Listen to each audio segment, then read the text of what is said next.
سامنے آ رہے ہیں، میں حضرت کی آمد سے قبل چند مصرے پیش کر رہا ہوں۔ حدیث عشق کا جلوہ حسین سے لے لو، کہیں سبحان اللہ۔ حدیث عشق کا جلوہ حسین سے لے لو، حدیث عشق کا جلوہ حسین سے لے لو، رسول پاک کا صدقہ حسین سے لے لو۔ حدیث عشق کا جلوہ حسین سے لے لو، رسول پاک کا صدقہ حسین سے لے لو۔ عمر یہ بولے کہ محشر میں کام آئے گا، عمر یہ بولے کہ محشر میں کام آئے گا، غلام ہونے کا پرچہ حسین سے لے لو، غلام ہونے کا پرچہ حسین سے لے لو، رسول پاک کا صدقہ حسین سے لے لو۔ گیا جو مانگنے اجمیر میں کوئی جنت، گیا جو مانگنے اجمیر میں کوئی جنت، تو اس سے بولے یہ خواجہ حسین سے لے لو۔ گیا جو مانگنے اجمیر میں کوئی جنت، تو اس سے بولے یہ خواجہ حسین سے لے لو۔ اور ہے اگر پاسپورٹ عشق مصطفیٰ کا، کہیں سبحان اللہ، ہے پاسپورٹ اگر عشق مصطفیٰ کا، ہے پاسپورٹ اگر عشق مصطفیٰ کا، تو اس پہ خلد کا ویزا حسین سے لے لو۔ ہے پاسپورٹ اگر عشق مصطفیٰ کا، تو اس پہ خلد کا ویزا حسین سے لے لو، رسول پاک کا صدقہ حسین سے لے لو۔ آئیے حضرت کے استقبال کے لیے نعرہ لگا لیا جائے، بلند آواز سے نعرے کا جواب دیں۔ نعرہ تکبیر، نعرہ رسالت، تعظیم میلاد النبی، فیضان فریدی، فیضان مفتی ابراہیم فریدی، حضرت سہیل میاں صاحب قبلہ، حضرت علامہ مولانا مفتی مکرم صاحب قبلہ، نعرہ تکبیر، نعرہ رسالت۔ کیا چیز ہے تو آج زمانے کو بتا جا، اللہ کی مخلوق پر فیضان لٹا جا۔ یہ مانا تیری ذات سمندر ہے سراپا، کچھ گفتی ہوئی موجوں کی آواز سمجھا جا۔ اب آپ کے سامنے مفتی مکرم صاحب قبلہ۔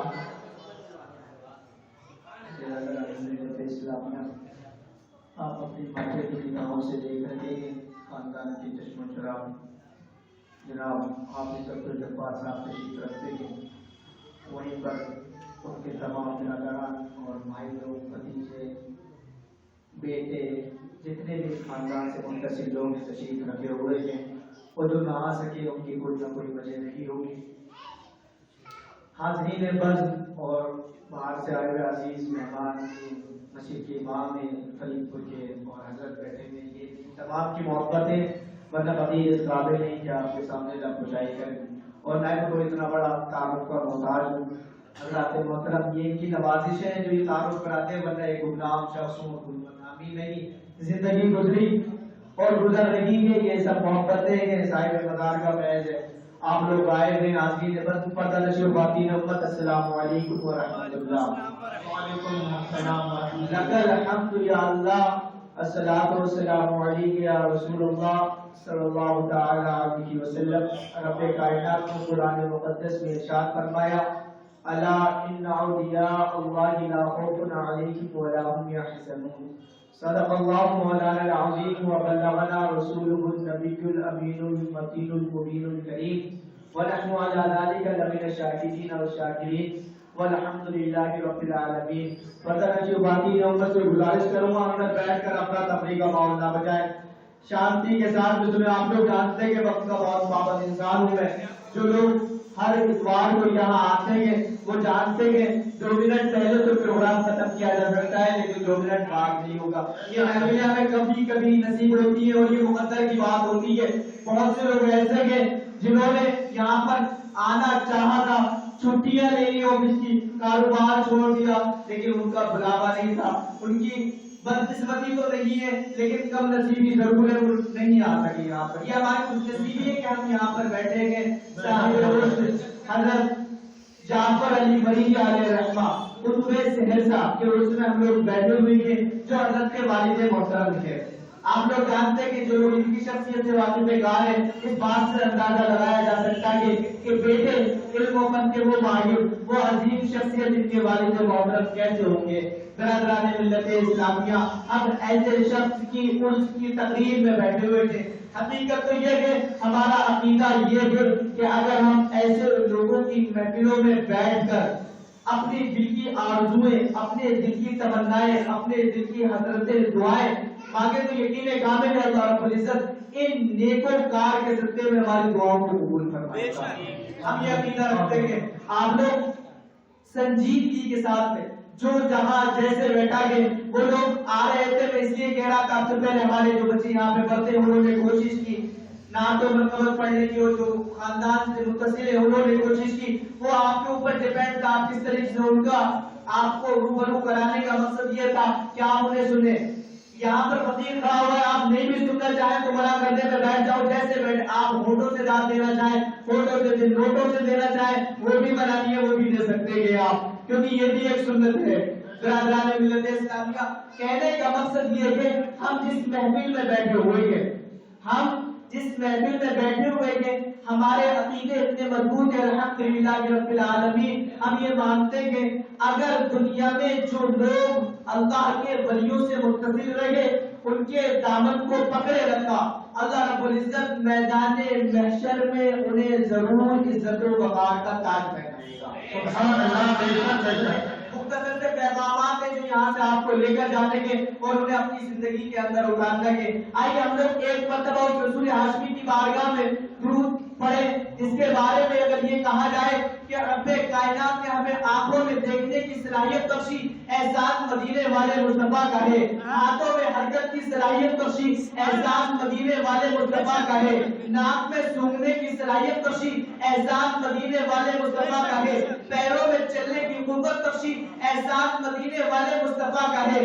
زبان میں چلنے کی صلاحیت بخشی، احسان مدینے والے مصطفیٰ کا ہے۔ ہم گنہگار انسان ہیں، ہم لوگ خطا کار ہیں، اپنی زبان میں بس اتنا ہی تو کہہ سکتے ہیں یا رسول اللہ ہمارا نعت پڑھنا تمہارے لیے، یا رسول اللہ صلی اللہ تعالیٰ علیہ وسلم نعت و منقبت سننا تمہارے لیے، یا رسول اللہ صلی اللہ تعالیٰ علیہ وسلم اللہ کے محبوب، اللہ کے محبوبین بندوں کا ذکر کرتے ہیں یا رسول اللہ تمہارے لیے، نعت و منقبت پڑھنا تمہارے لیے، سننا تمہارے لیے، نعرہ لگانا تمہارے لیے، سب کچھ تمہارے لیے یا رسول اللہ۔ ہم اپنے گناہوں کی وجہ سے بس اتنا ہی تو کہہ سکتے ہیں، لیکن قربان جاؤ بریلی کے امام پر، بریلی کے امام نے جب قلم اٹھایا تو بول اٹھے زمین و زمان تمہارے لیے، مکین و مکان تمہارے لیے، چنین و چنر تمہارے لیے، بنے تو جگہ تمہارے لیے، ہم آئے یہاں تمہارے لیے، اٹھے بھی وقت تمہارے لیے، گئے ہوئے جن کو اثر کیا، اشارے سے چاند کو چیر دیا، یہ طاقت طاقت تمہارے لیے، سوال چلے کہ باغ پھلے اور پھول کھلے کہ دل ہو بھلے، لبا کے تلے سنا میں کھلے، رضا کی زبان تمہارے لیے۔ آگے آپ کا طلب نہیں ہوگا، آگے آپ فرماتے ہیں یا رسول اللہ صلی اللہ تعالیٰ علیہ وسلم، تیرا یہ رضا دنیا میں رہے گا تو تمہارا ذکر کرے گا، خلوت میں رہے گا تو تمہارا ذکر کرے گا، جلوت میں رہے گا تو تمہارا ذکر کرے گا، کھانا کھائے گا تمہارا ذکر کرے گا، پانی پیے گا تمہارا ذکر کرے گا، لوگوں کے درمیان میں جب دین کی تبلیغ کو عام کرے گا تو تمہارا ذکر کرے گا، شاعری کرے گا تمہارا ذکر کرے گا، کتابیں تصنیف کرے گا تمہارا ذکر کرے گا۔ یا رسول اللہ، اگر یہ تیرا رضا دنیا سے چلا گیا، میدان محشر میں یہ کہتا ہوا اٹھے گا کعبے کے حضور تجھے سننے کرو دور، تیرا کے سننے کرو دور، اور کوئی نہیں کیا تم سے نیہا ہو بلا، جب نہ خدا ہی چھپا تم پہ کرو درود۔ آخر میں آپ فرماتے کہ گندے نکمے کمی مہنگے حقانی کے تین، گندے نکمے کمی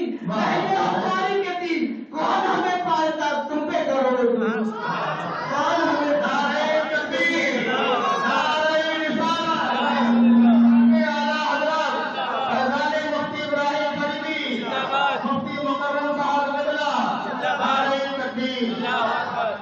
اس رسول ہاشمی کی بارگاہ میں ایک مرتبہ درود پاک پڑھیں صلی اللہ علیہ وسلم، صلی اللہ تعالیٰ علیہ وسلم۔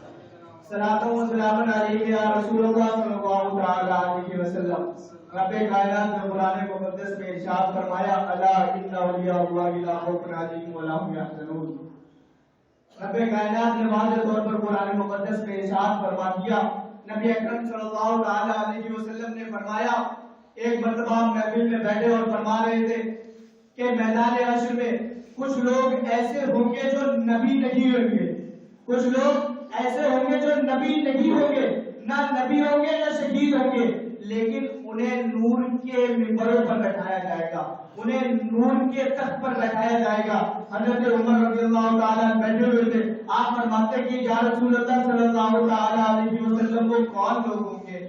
نبی اکرم صلی اللہ تعالیٰ علیہ وسلم نے فرمایا وہ اللہ کے وہ محبوب بندے ہوں گے جنہوں نے اللہ کے حکم کو مضبوطی سے پکڑے رکھا اور میری سنت کو مضبوطی سے پکڑے رکھا۔ یہ تمام اوصاف جب نبی اکرم صلی اللہ تعالیٰ علیہ وسلم نے ولیوں کے بارے میں بتا دیے، تب اس کے بعد میں آخر میں نبی اکرم صلی اللہ تعالیٰ علیہ وسلم نے یہ آیت تلاوت فرمائی، الا ان اولیاء اللہ لا خوف علیہم ولا هم يحزنون، بے شک اللہ کے ولیوں کو نہ کوئی خوف ہے نہ کوئی غم۔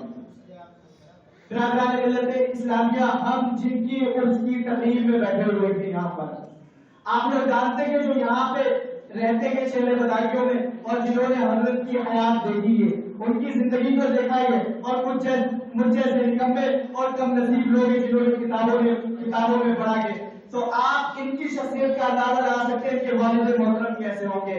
حضرت جعفر علی فریدی، ان کے والد حضرت اکبر علی فریدی، ان کے والد حضرت فیض علی فریدی، ان کے والد حضرت طاہر علی چشتی، سمجھے؟ تو ہم جن کے عرس میں بیٹھے ہوئے ہیں ان کا نام ہے حضرت جعفر علی فریدی علیہ رحمت الرضوان۔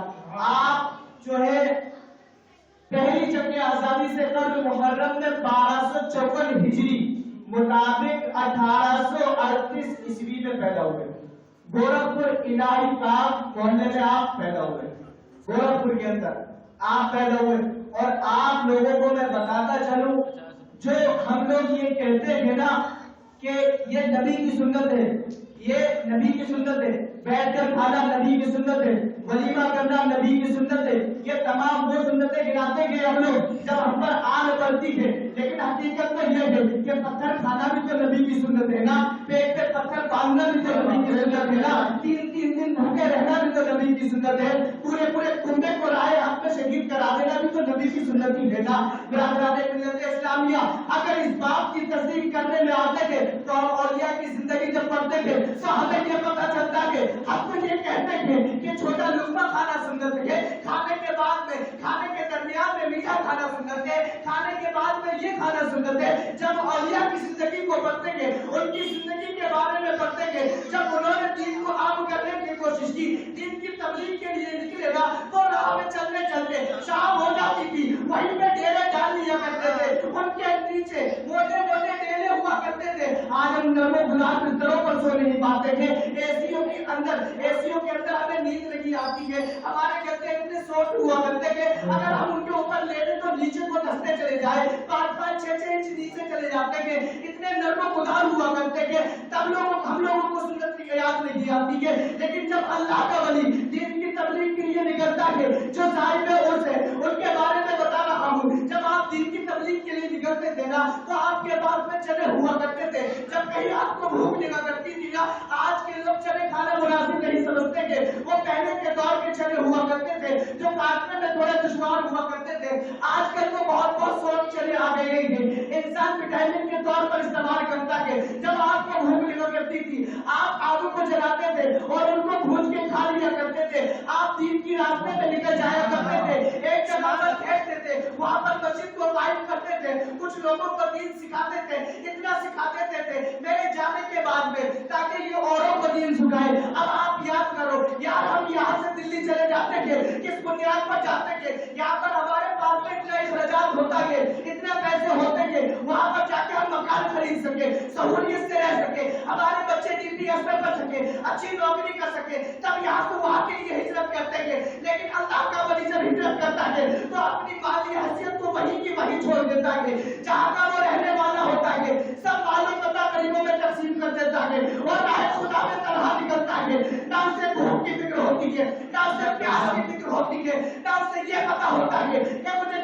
کپڑے کون سے پہننے کے، اگر اسے فکر ہوتی ہے تو صرف یہ فکر ہوتی ہے کہ رب کائنات کے دین کو آگے کیسے بڑھایا جائے، شریعت محمدیہ کو آگے کیسے بڑھایا جائے، نبی اکرم صلی اللہ تعالی علیہ وسلم کی سنت کو عام کیسے کیا جائے۔ یہ تمام فکریں ایک اللہ کے ولی میں پائی جاتی ہے. حضرت کے اندر تمام یہ چیزیں موجود تھی. حضرت پوری زندگی شریعت کے اتنے پابند رہے جن کی عرس کی تقریب میں ہم لوگ بیٹھے ہوئے ہیں. آپ نے پوری زندگی میں یہ نہیں کہہ رہا کہ ایک بار ایسا ہو گیا تھا.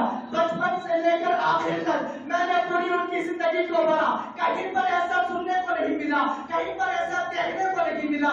میری نظر کے نیچے سے کتاب کی ایک صفحہ ایسی نہیں گزری جس کے اندر میں یہ پڑھ لیتا کہ حضرت نے یہاں پر شرک و شرک ہونے کی وجہ سے کہیں جماعت تک کوتاہی کر دی ہو, حضرت نے دین سکھانے میں سمجھوتا کر دیا ہو. میں نے کہیں نہیں پڑھا. بھوکے رہ کر دین کی تبلیغ کی, چنے کھا کر دو ایک دن کے بعد میں چنے بھون کر کھا لیا کرتے تھے, مسجد تعمیر کیا کراتے تھے اور آگے بڑھ جایا کرتے تھے, لوگوں کو دین سکھاتے تھے. لوگ آپ کے پاس میں آتے تھے. اتنی جدوجہد کرنے کے بعد میں آپ کی بات رب الجلال کی بارگاہ میں آپ کا مرتبہ اتنا اعلیٰ تھا. لوگ جب آپ کے پاس میں آیا کرتے تھے نا, صرف کہتے تھے ہمارے آپ نے دعا کر دیجیے. آپ ہاتھ اٹھاتے, لوگوں کی دعائیں قبول ہو جاتی تھی. میرا برادر ملت اسلامیہ تو میں عرض یہ کر رہا تھا, یہ بعد کی بات ہے. جب ہم پر آ کر پڑتی ہے, ہم پر آ کے پڑ جاتی ہے, تو ہم سنتیں کون سی بتاتے ہیں. جس طریقے سے ان پر مروا کہے گا, وہ دیو کے بندے کہتے ہیں, وہ ہمڑے کہتے ہیں, یہاں تو ہماری طرح سے وہ کپڑے بھی سی لیا کرتے تھے, وہ کپڑے بھی دھو دیا کرتے تھے, وہ چکی بھی چلا دیا کرتے تھے. وہ ایسی سنتیں بتاتے کہ بے وقوف کہیں کیا کہا ہے, وہ چاند کے 2 ٹکڑے کر دیا کرتے تھے, پچھم سے سورج کو نکال دیا کرتے تھے. یہ تمام تاریخیں نہیں کرتے کہ اسی طریقے سے جب ہم تعریف کرنے پہ آتے ہیں, سنت کنارے پہ آتے ہیں, تو یہ کہتے ہیں یاد کھانے کے درمیان سے میٹھا کھانا سنت ہے. لیکن ہم جب دین کی بات آتی ہے نا, تو یہ اولیاء اکرام ہی ہے جنہوں نے ہمیں بتایا کہ پیٹ پہ پتھر کیسے باندھتے ہیں, بھوکا کیسے رہا جاتا ہے, لوگ گالیاں دیتے ہیں, تان و شکن کرتے ہیں, کس طریقے سے کرتے ہیں. اس کے بعد میں آپ کے صبر و استقلال میں ایک پل بھی نہیں جانا, ایک قدم بھی پیچھے نہیں ہٹنا. یہ اولیاء کرام ہی کی ذات ہے, یہ اولیاء کرام ہی کی ذات ہے. ایک مرتبہ کا واقعہ ہے, ایک شخص کا بیٹا ہو گیا. آپ حضرت جعفر علی فریدی علیہ السلام کی بارگاہ میں حاضر ہوئے اور عرض کی, حضور میرا بیٹا نہیں مل رہا, آگے دعا کر دیجیے. حضور میرا بیٹا نہیں مل رہا, آگے دعا کر دیجیے. حضور میرا بیٹا نہیں مل رہا, آپ اللہ کی بارگاہ میں دعا کر دیجیے. آپ فرماتے ہیں آپ پریشان نہ ہو, آپ پریشان نہ ہو, 8 دن کے اندر آپ کا بیٹا آپ کے گھر آ جائے گا, آپ کے گھر آ جائے گا. اتنا کہنے کے لیے بہت بڑی زبان چاہیے. کسی نے کہا ہے نا, جب انسان اپنی زندگی کو اللہ کی راہ میں خرچ کر دیتا ہے تو حقیقت میں تو زبان اس کی ہوتی ہے, لیکن بولتا رب العالمین ہے, چلتا وہ ہے, کان اس کے ہوتے ہیں, سنتا رب العالمین ہے. یہ تمام تعریفیں آپ لوگوں نے سنی ہوگی. یہی بات ہے حضرت نے اپنی پوری زندگی راہ خدا میں خرچ کر دی, دین کو عام کرنے میں, لوگوں کو سنت سکھانے میں. آپ فرماتے کہ 8 دن کے اندر آپ کا بیٹا آپ کے گھر آ جائے گا. اتنا فرمانا تھا, آپ پریشان نہ ہو. وہ شخص وہاں سے چلا گیا, آپ ہی کے سلسلے سے تھا یا نہیں تھا اس بات کا مجھے علم نہیں ہے, لیکن 5 دن گزرے تھے, اس کا بیٹا اس کے گھر آ گیا. کس وجہ سے آ گیا؟ اللہ کے محبوب کے محبوبین بندوں میں سے کسی ایک بندے نے کہا تھا. سمجھ رہے بات کو, سمجھ رہے ہیں آپ بات کو. اللہ کے محبوبین, اس کے محبوبین بندوں میں سے کسی ایک محبوب بندے نے کہا تھا نا, ہم تم کو کہتے ہیں موبائل کے چین نہیں ملے گا, ہم کہتے ہیں اس کا ایسا ہو جائے, نہیں ہوگا. کیونکہ اللہ کا ولی جب بولتا ہے تو اس کے دل میں خوف خدا ہوتا ہے, اس کے دل میں کوئی میل نہیں ہوتا. کہ ہم تم بولتے ہیں دولت کے لالچ میں بولتے ہیں, ہم تم کام کرتے ہیں پیسوں کے لالچ میں کرتے ہیں, ہم تم کسی کی بات سنتے ہیں, ہمارے اوپر ہمارا باس بیٹھا ہوتا ہے جس کی وجہ سے 8 گھنٹے بجانی پڑتی ہے, جس کی وجہ سے 12 گھنٹے ڈیوٹی بجانی پڑتی ہے. اس کے بعد میں ہم کسی اور کی سنیں گے. لیکن جب اللہ کا ولی بولتا ہے اس کے دل میں خوف خدا ہوتا ہے, اسے اس بات کی پرواہ نہیں ہوتی ہے میرے خاندان والے مجھ سے جدا ہو جائیں گے, میرے اہل و عیال میرے خفا ہو جائیں گے، میرے رشتے دار مجھ سے دور ہو جائیں گے، مجھے خاندان سے نکال دیں گے، میرے پیچھے کوئی سپورٹ نہیں ہوگی، لیکن اللہ کا ولی جب بولتا ہے تو اس کی زبان میں خدا بولتا ہے، اس کے دل میں خوف خدا ہوتا ہے، کسی طریقے کا محل نہیں ہوتا ہے، یہی وجہ ہے جب اللہ کا ولی بولتا ہے تو اس کی زبان میں تاثیر ہوتی ہے، اس کا چاہا ہوا عمل میں آتا ہے، تو صرف یہی وجہ ہے کہ اس نے اپنی زندگی کو راہ خدا میں وقف کر لیا ہوتا ہے۔ حسین ایک بستی کا نام ہے، وہاں پر حضرت سے منسوب جو کہ حضرت کے صاحبزادے کے جن کا نام مفتی سہیل انور فریدی ہے، میں انہی سے بیعت ہوں، آپ میں سے بھی کئی لوگ بیعت ہوں گے۔ آپ کے بارے میں جب آپ وہاں پہنچتے ہیں، وہاں پہ رہنے والا ایک شخص کہتا کہ حضرت ہم نے حضرت کی حیات میں دیکھا تھا، ہماری یہاں پر کھیتی ہے، گنگا کٹی ہے یہاں پر، اس کا پانی آتا ہے، ہماری نہر ہماری کھیتی بگڑ جاتی ہے، خراب ہو جاتی ہے۔ جب ہم حضرت کی بارگاہ میں گئے، حضور پر سانس بہت ہو رہی ہے، گنگا کٹ جائے گی، اس کا رخ ہماری طرف ہے، دعا فرما دیجیے۔ آپ فرماتے ہیں، کون فرماتے ہیں؟ جن کے عرص میں ہم موجود ہیں، صاحب حضرت جعفر علی فریدی علیہ رحمہ فرماتے ہیں ٹھیک ہے آپ وہاں پر چلنا، آپ صبح کو جاتے ہیں، وہاں پر 2 رکعت نماز پڑھتے ہیں، پانی میں کھڑے ہو کر دعا کرتے ہیں، دعا کرنے کے بعد میں آپ ایک حد بندی کر دیتے ہیں، پانی کے اندر حد بندی کر دیتے ہیں۔ دنیا نے دیکھا گنگا نے بہت لہریں ماری، بہت موجیں اٹھی، ان کے اندر طوفان امڑا، لیکن اس حد سے پانی پار نہیں جا کھیتیاں کٹ گئی، لوگوں نے اپنے کھیت کاٹ لیے، تو لوگوں نے اپنی آنکھوں کی نگاہوں سے دیکھا، اور میرے پیر مرشد سے بیان کیا کہ ہم نے اپنی آنکھوں سے دیکھا۔ اس کے کچھ دن بعد ہی گنگا نے اتنا زور سے جھٹکا لیا، پانی کا بہاؤ اتنا بڑھ گیا کہ وہ تمام کھیت کاٹ کے لے گئی۔ سمجھ رہے؟ نگاہ ولی میں وہ تاثیر دیکھی، نگاہ ولی میں وہ تاثیر دیکھی، بدلتی ہزاروں کی تقدیر دیکھی، بدلتی ہزاروں کی تقدیر دیکھی۔ پھر اگر ہمیں ملت اسلامیہ، اگر میں پورے دن حضرت کے اوصاف بیان کروں گا تو یہ ناممکن بات ہے، محال بات ہے۔ جتنا سن لیا اللہ رب العزت کی بارگاہ میں دعا ہے ہم سب کو عمل پیدا ہونے کی توفیق عطا فرمائے اور ان کے نقشے قدم پہ چلنے کی توفیق عطا فرمائے۔ میرے بولنے میں اگر کوئی خطا ہوئی ہو، آپ لوگوں کو گواہ بنا کے صاحب مزار کی بارگاہ میں توبہ کرتا ہوں، استغفر اللہ ربی من کل ذنب واتوب الیہ۔ ایک مرتبہ میرے ساتھ کلمہ شریف کا مٹ کر لے، لا الہ الا اللہ محمد رسول اللہ۔